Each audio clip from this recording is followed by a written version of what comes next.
bumi kita tersusun dari materi. Ilmuwan menggolongkan materi berdasarkan komposisi dan sifatnya. Berdasarkan komposisinya, materi yang ada di alam dapat diklasifikasi menjadi zat tunggal dan campuran. Materi di alam dapat dibagi menjadi zat murni dan campuran. Bila dikaji lebih mendalam lagi, zat tunggal atau zat murni yang ada di alam dapat dibagi menjadi unsur dan senyawa. Unsur merupakan zat tunggal yang tidak dapat dibagi lagi menjadi bagian yang lebih sederhana dan akan tetap mempertahankan karakteristik asli dari unsur tersebut.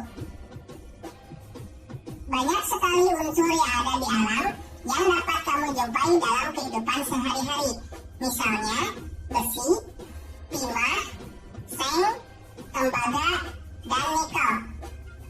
Unsur merupakan zat tunggal yang tidak dapat diuraikan lagi menjadi zat yang lebih sederhana dengan proses kimia biasa.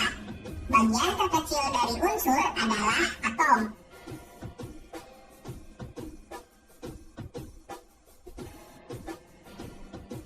Para ahli kimia menggunakan simbol atau lambang untuk menunjukkan perbedaan antara unsur kimia yang satu dengan yang lainnya.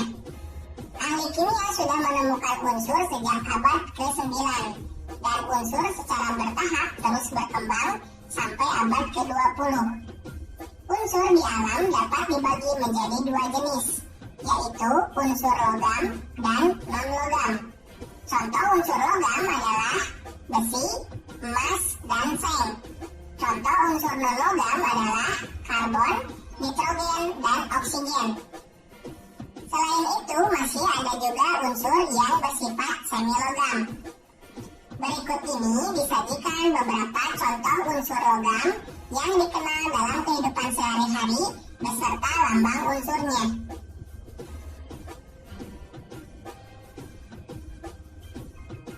Berikut ini disajikan beberapa contoh unsur non-logam yang dikenal dalam kehidupan sehari-hari beserta lambang unsurnya.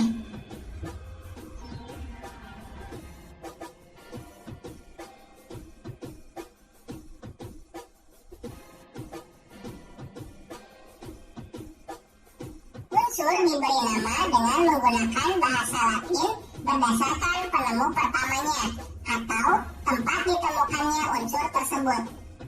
Para ahli kimia tidak membedakan penamaan unsur alamiah yang terdapat di alam ataupun unsur buatan. Beberapa unsur menggunakan nama untuk menghormati identitas penemunya ataupun tempat penemuannya. Simbol unsur dibuat untuk memudahkan dalam penulisan nama unsur, yaitu dengan cara menyingkatnya.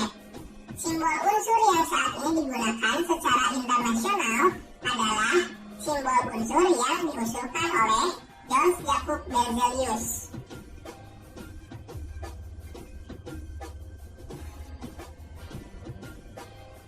Unsur-unsur yang sudah diberi nama dan diberi simbol selanjutnya disusun dalam bentuk sistem periodik unsur. Unsur-unsur yang memiliki sifat yang hampir sama diletakkan dalam satu kolom. Unsur logam dan non-logam memiliki perbedaan sifat fisika dan kimia. Berikut ini adalah perbedaan sifat unsur logam dan non-logam. Pada unsur logam berwujud padat pada suhu kamar kecuali raksa. Sedangkan pada unsur non-logam ada yang berwujud padat, cair, dan gas. Pada logam, unsur dapat ditempa dan dapat diregangkan. Sedangkan pada unsur non-logam bersifat rapuh dan tidak dapat ditempa. Pada unsur logam bersifat konduktor, listrik, dan panas. Sedangkan pada unsur non-logam bersifat non-konduktor kecuali grafit.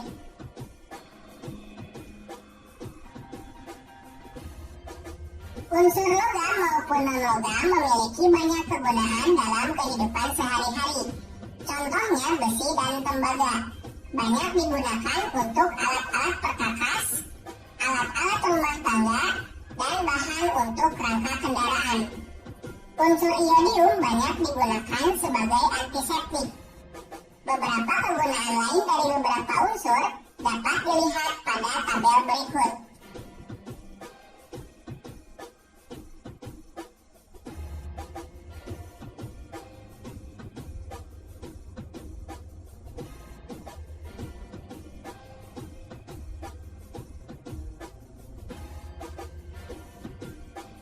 Unsur natrium secara umum berguna sebagai bahan untuk membuat lampu natrium dan senyawanya digunakan untuk garam dapur.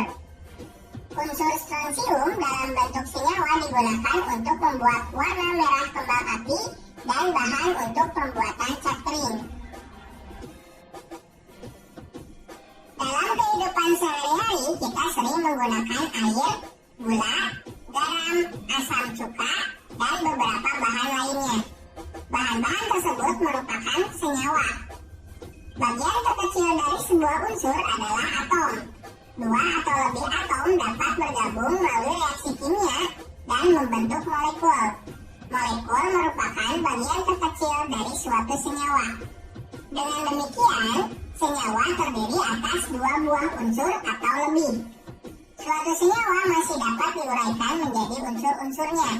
Dari uraian tersebut, dapat dijelaskan bahwa senyawa merupakan zat tunggal atau murni yang dapat diuraikan menjadi dua atau lebih zat yang lebih sederhana dengan proses kimia biasa. Misalnya, air yang memiliki rumus H2O dapat diuraikan menjadi unsur hidrogen dan oksigen.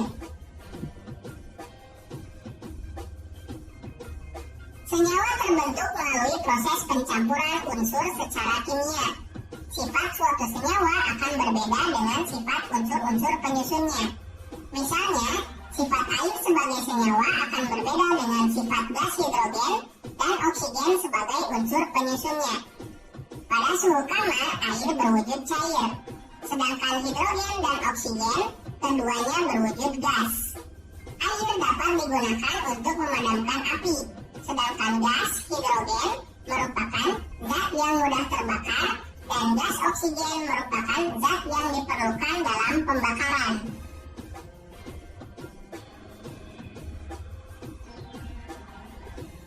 Contoh lainnya dari senyawa adalah garam dapur atau natrium klorida. Unsur penyusunnya terdiri atas unsur natrium dan unsur klorin. Berikutnya ada gula atau sukrosa. Unsur pembentuknya adalah karbon, hidrogen, dan oksigen.